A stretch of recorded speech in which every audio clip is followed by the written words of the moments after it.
Retro ஆன்மீகம் வழங்கும் ராகு கேது பயிற்சி பலன்கள் 2025. துலா ராசிக்காரர்கள் இந்த ராகு கேது பெயர்ச்சிக்கு நான் கேட்குறது முதல்ல உண்மையாக பொய்யான்னு சொல்லுது.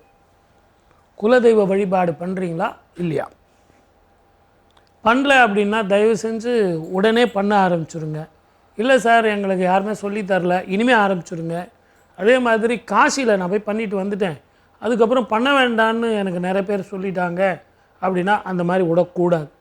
தொடர்ந்து செய்யணும். இனிமேல் நீங்கள் அதை வருஷா வருஷம் நீங்கள் செய்கிறத உங்கள் குடும்ப வழக்கப்படி நீங்கள் ஐதீகப்படி செய்யுங்க. இது எதுக்காக நான் சொல்கிறேன் அப்படின்னு கேட்டிங்கன்னா, இந்த ராகு கேது பெயர்ச்சி துளாராசிக்காரர்களுக்கு குரு 5ஆம் இடத்துல பார்க்கறதுனால பிள்ளைங்களுக்கு கல்யாணம், உங்களுக்கு கல்யாணம், குடும்பத்தில் சுபம் இதெல்லாம் நடக்கும். பித்தர்களுக்கு சந்தோஷம் வேணுமே, அது இருந்தால் தான் இந்த காரியம் சித்திக்கும். எப்போவுமே வீட்டில் சுபம் நடக்குதுன்னா கல்யாணத்தில் கூட பார்த்திங்கன்னா நாந்தி பண்ணுவோம். எதுக்காக அது பண்ணுறோம் அப்படின்னு கேட்டிங்கன்னா, நம்ம மட்டும் சந்தோஷமாக இருந்தால் பத்தாது, நம்ம மூதாதைகளும் சந்தோஷமாக இருக்கணும் அப்படின்னு அந்த நாந்தி முதல்ல செய்வாங்க. என்ன சார் சுபம் செய்யும்போது இதை செய்யலாமா அப்படின்னா கண்டிப்பாக செய்யணும். அதனால தான் இந்த ராகு கேது பெயர்ச்சிக்கு நான் ஆன்மீக ரீதியான பரிகாரம் சொல்கிறது என்னென்னா, குலதெய்வ வழிபாடும் பித்திருக்களுக்கும் தர்ப்பம் பண்ணிங்கன்னா துளாராசிக்காரர்களுக்கு நல்ல வேலை, நல்ல மனைவி, நல்ல குடும்பம், நல்ல வீடு, நல்ல வாகனம் அப்படின்னு எல்லாமே சுபபலனாக நடக்கும். வாழ்க வளமுடன். All the best. துலாம் ராசிக்காரர்களுக்கு இந்த ராகு கேது பயிற்சி எப்படி இருக்க போகுது? ஆல்ரெடி அல்டிமேட்டாக தான் இருக்குது. துலா ராசிக்காரங்களுக்கு சொல்கிற மாதிரிலாம் ஒன்றுமே இல்லை. கிட்டத்தட்ட எல்லா கிரகமும் உச்சமாக இருக்கும்போது உங்களுக்கு பயிற்சி பலன்கள்லாம் ஆரம்பிக்க போகிறது. இந்த தடவை 5இல் ராகு, 11ஆம் இடத்தில் கேது. 5ஆம் இடம் அப்படின்னாலே சிந்தனையை சொல்லக்கூடிய இடம் தான். 5ஆம் இடம் நிறைய இருக்குது. பெயர், புகழ், கல்வி, அந்தஸ்து, தொழில், பணபரஸ்தானம் சொல்லுவாங்க 5ஆம் இடம். அந்த இடத்துல ராகு அமரும்போது உங்களுடைய சிந்தனை அப்படின்றதெல்லாம் பிரம்மாண்டமாக இருப்பது. போனால் எமிரேட்ஸ் ஃப்ளைட் தான், வச்சா இந்த மாதிரி மண்டபத்தில் என் கல்யாணம் அப்படின்ற மாதிரி எல்லாமே விரிவடை போகுது. ஏன்னா ராகு அப்படின்னாலே விரிவடையை செய்யக்கூடிய ஒரு கிரகம். அப்போ சிந்தனையை முழுக்க உங்களுக்கு விரிவடையை செய்யக்கூடிய ஸ்தானத்தில் தான் ராகு இருக்கிறார். நான் திரும்பவும் சொல்கிறேன், இந்த பெயர்ச்சி பலன்கள் அப்படின்றது ஒரு 20லேருந்து 25 விழுக்காடு வரைக்கும் உங்களுக்கு பொருந்தும். உங்களுடைய நேச்சுரல் ஹாரோஸ்கோப், உங்களுடைய ஜனனகால ஜாதகத்தில் என்ன கிரகங்கள் அமர்ந்திருக்கிறதோ அது உங்களுக்கு ப்ளஸ் ஆகவோ இல்லை மைனஸ் ஆகவோ நடைபெற போகிறது. அந்த வகையில் பார்த்தா துளாராசிக்காரர்களுக்கு எக்ஸ்ட்ராடனரியான டைம் பீரியட் இந்த ராகு கேது பயிற்சியில் இனிதே ஆரம்பம் அப்படின்னு தான் சொல்லணும். 5ஆம் இடம் அப்படின்றதே குலதெய்வஸ்தானம் தான். இது வரைக்கும் யாராவது எனக்கு மட்டும் 4 எலுமிச்சம்பழம் உருட்டிட்டாங்களா, அதனால எனக்கு இந்த மாதிரி ஆயிடுச்சா, இல்லை முட்டையெல்லாம் கிடைக்க ஐயோ என் வீட்டுக்கு தான் வந்துருச்சா, இந்த மாதிரி ஏதாவது பயந்துக்கிட்டுலாம் இருந்தீங்கன்னா அதெல்லாம் ஒன்றுமே இல்லை அப்படின்ற மாதிரி குருவுடைய பார்வையால் ராகுவுடைய அத்தனை விதமான தடயங்களும் தவிடுபடி ஆக போகிறது அப்படின்றத உண்மை. நிறைய குருவர்களாலும் திருவர்களாலும் தொலைந்து போன குலதெய்வங்களை கண்டுபிடிப்பதற்கான வாய்ப்புகள் அனைத்தும் உங்களை தேடி வரப்போகிறது அப்படின்னு தான் சொல்லணும். பயங்கரமான சிந்தனை சக்தி அதிகரிக்க போகிறது. பிரம்மாண்ட பட்சி கிடைக்க போகுது. ஆனால் சிந்தனையை நீங்கள் செயலாக்குவீங்களா அப்படின்ற இடத்துல அப்படி செக் வைக்கிறதுக்கு கேது 11ஆம் இடத்தில் அமர்ந்து பார்த்துக்கிட்டே இருக்காரு. லாபஸ்தானத்தில் கேது அமர்தல் ஒரு விதத்தில் ப்ளஸ், ஒரு விதத்தில் மைனஸ். நான் இங்கே நம்ம சிந்தனை போடுறோம்ல, அது அப்படியே கரெக்டான இடத்துல தான் நம்ம போடுறோமா, இங்கேயே உட்காந்துட்டு அது பண்ணணும் இது பண்ணணும் யோசிச்சிட்டே இருந்தோம்னா நேர விரயம் தான் ஆகுமே தவிர அந்த இடத்துல சரியான நிகழ்வுகள் நடந்ததா அப்படின்னா இல்லை. அதனால கண்டிப்பாக துளாராசிக்காரர்கள் நேரம் அறிந்து காலம் அறிந்து செய்ய வேண்டிய காலகட்டத்தில் தான் இருக்கிறீர்கள். நிறைய பேருக்கு வயிறு சம்மந்தப்பட்ட பிரச்சனை வரதுக்கான வாய்ப்பு, கொஞ்சம் மர்ம உறுப்புகளில் ப்ராப்ளம் வரதுக்கான வாய்ப்பு இதெல்லாம் கொஞ்சம் இருக்குது. கொஞ்சம் உடல்நிலையில் கண்டிப்பாக துளாராசிக்காரர்கள் கவனமாக இருக்க வேண்டிய காலகட்டமாகத்தான் இருக்குது. 11ஆம் இடத்துல கேது இருக்கிறனால எந்த இடத்துல நம்ம லாபத்தை வர வைக்க முடியுன்ற மாதிரி யோசிச்சு ரொம்ப யோசிச்சு உட்காந்து டீல் பண்ணக்கூடிய அமைப்பெல்லாம் வரப்போகிறது. ஏற்கனவே 5 ராகுல உட்காந்து சிந்தனை பலமா படுத்துறாரா, இந்த பக்கம் வேற கேது உட்காந்து எங்க லாபம் வரும்னு சொல்லி யோசிக்க வைக்க போறாரா, 10த்துக்கு குரு வேற பயங்கரமா கொடுக்க போறாரா. அல்டிமேட்டா இருக்கு துளாராசிக்காரர்களுக்கு. இந்த ராகு கேது பயிற்சியில் உங்களுக்கு மிகப்பெரிய அனுபவங்கள் கிடைக்க போகிறது. நிறைய இன்ட்யூஷன் பவர் இன்க்ரீஸ் ஆக போகுது. ஏன்னா 5ஆம் இடமே இன்ட்யூஷன் தான். ராகுவே அதை இண்டிகேட் பண்ணக்கூடிய ஒரு பிளானட் தான். அவர் உட்காரும் போது அதுவும் காலபுருஷனுடைய 11ஆம் இடம் அமானுஷங்கள் நிறைந்த இடத்தில் ராகு அமர்ந்து குருவுடைய பார்வை நிறைய துளாராசிக்காரர்களுக்கு உள்ளுக்குள் ஆத்ம ஞானம் அதிகரிக்க போகுது. ரொம்ப ரொம்ப ரொம்ப மறைபொருள் தேடல் அப்படின்றது இருக்க போகுது. இது வரைக்கும் இல்லாமல் ஒரு ஹீலிங் எனர்ஜியை ஃபீல் பண்ணுறது, ஒரு மாதிரி பிரபஞ்சத்தோடு கனெக்ட் பண்ணுறது, இந்த மாதிரியான அமைப்புக்குள்ளே நீங்கள் போகிறீங்க. வேறு லெவலில் இயங்க போகுது. சொஃபஸ்டிகேட்டாக இருந்த துளாராசிக்காரங்களாம் இனிமேல் கீ கொடுத்த பொம்மையாக டக்கு டக்கு டக்குன்னு கிரகங்கள் இயக்க போகிறது. அதன் மூலமாக வெற்றி அப்படின்றது கண்டிப்பாக துளாராசிக்காரர்களுக்கு இருக்குது. கவலையப்பட வேண்டாம். சிந்தனையில் மட்டும் கவனம், செயலில் மட்டும் கவனம். லாபம் வருமாக இருந்தால் மட்டும் அந்த தொழில் ஈடுபடுங்கள். இல்லாவிட்டால் சின்ன நஷ்டத்தை கேது கொடுத்துட்டு அப்புறம் ஒரு லாபத்தை கொடுக்கறதுக்கான அமைப்பு தான் இருக்குது. கவனமாக இருங்கள். அதாவது துலாம் ராசிக்கு 12ஆம் இடத்தில் இருந்த கேது பகவான் 11ஆம் இடத்துக்கு பயிற்சி ஆகி போகிறார். 6ல் இருந்த ராகு அப்படியே ஆண்டி கிளாக் வைஸில் வந்து பார்த்திங்கன்னா 5ஆம் இடத்துக்கு வர்றார். குரு பார்வை ஃபஸ்ட்டு கிடைக்குது. இந்த குரு பார்வையானது நீங்கள் யார், உங்களுடைய திறமை என்ன, உங்களுடைய செயல்பாடு என்ன அப்படிங்கிறத இந்த உலகத்துக்கு காட்டணும்னு ஆசைப்பட்டீங்கன்னா இந்த காலகட்டம் நீங்கள் அதை உறுதியாக செயல்படுத்துறதுக்கான ஒரு அற்புதமான காலகட்டம். இப்போ போயிட்டு நீங்கள் வீட்டில் போய் கதவை போட்டிக்கிட்டு பிரச்சனை வருமோ பயந்துக்கிட்டு இருந்தீங்கன்னா, இந்த அதை சொல்லுவாங்க குடுகுடுப்புக்காரங்க சொல்லுவாங்க பார்த்தீங்களா, நல்ல காலம் பிறக்குதுன்னு.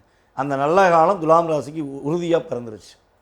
அப்போ நல்ல காலத்தை பயன்படுத்துகிற விதமாக பயன்படுத்தினீங்கன்னா உங்களுடைய வேகம், விவேகம், வெற்றி என்ற செயல்பாடை நீங்கள் உறுதியாக பெற முடியுங்கிறது உண்மை.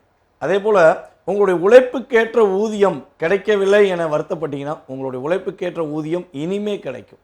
நான் உழைச்சேன், அதனால் எனக்கு மிகப்பெரிய வெற்றி கிடைச்சிச்சு, என்னுடைய திறமைக்கு மதிப்பு கிடைச்சிச்சின்னு நீங்கள் சொல்லக்கூடிய ஆற்றல் செயல்பட போது நிம்மதியாக தூங்குவீங்க. நல்லா வேலை பார்த்துட்டு வந்துட்டு தூங்க முடியலன்னா வாழ்க்கையில் எவ்வளோ கஷ்டம் இருக்கும். அந்த கஷ்டத்தை தான் 1.5 வருஷமாக நீங்கள் கனவுல கூட நிம்மதி இல்லை அப்படிங்கிற மாதிரி நிம்மதியான தூக்கம் இல்லாமல் இருந்திருப்பீங்க. இந்த ராகுகேது பயிற்சிக்கு அப்புறம் ஒரு நிம்மதியான தூக்கம் இருக்கும். அதே போல் நான் ஏற்கனவே பல வீடியோ சொல்லியிருக்கேன், துலாம் ராசிக்காரங்களுக்கு உறுதியாக ஆண் குழந்தை பாக்கியம் உண்டு. கல்யாணம் முடிச்சுட்டு குழந்தை பாக்கியத்துக்காக காத்திருக்கீங்க, குழந்தை பாக்கியம் கிடைக்குமா அப்படிங்கிற ஒரு ஏக்கத்தில் இருக்கீங்கன்னா, கிரகங்கள் உங்களுக்கு வலிமையாக இருந்து குருவின் பார்வை கிடைக்கிறதுனால ஆண் குழந்தை துலாம் ராசிக்கு கிடைப்பதற்கான வாய்ப்பு உண்டு. ஒரு குழந்தை தான் பிறந்திருக்கு, 2வது குழந்தைக்கு முயற்சி எடுக்கிறவங்க கூட என்ன பண்ணலாம், இந்த காலகட்டங்களில் ஆண் குழந்தை வேணும்னா உறுதியாக முயற்சி எடுங்க. ஒரு கணவன் மனைவி ஒற்றுமை ரொம்ப சூப்பராக இருக்க போது. பிரிந்த கணவர், பிரிந்த மனைவி உங்களை தேடி வந்து பேசுவாங்க. அப்போ போயிட்டு நீங்கள் நான் யார் தெரியுமா அப்படின்னு சொல்லி பேசிடாதீங்க. அன்பை எதிர்பார்த்து செயல்படுங்க, சூப்பராக இருக்கும். உங்களுடைய குழந்தைகளுடைய செயல்பாடுகளில் ரொம்ப கவனமாக இருங்க. உங்கள் குழந்தை யார் கூட பேசுகிறாங்க, யார் கூட பழகுறாங்க அப்படிங்கிற விஷயத்த கொஞ்சம் கவனமாக கேர் பண்ணிக்கோங்க. இதெல்லாம் நீங்கள் கரெக்டாக செஞ்சீங்கன்னா ராகு பாதிப்பு கொடுக்க மாட்டார்.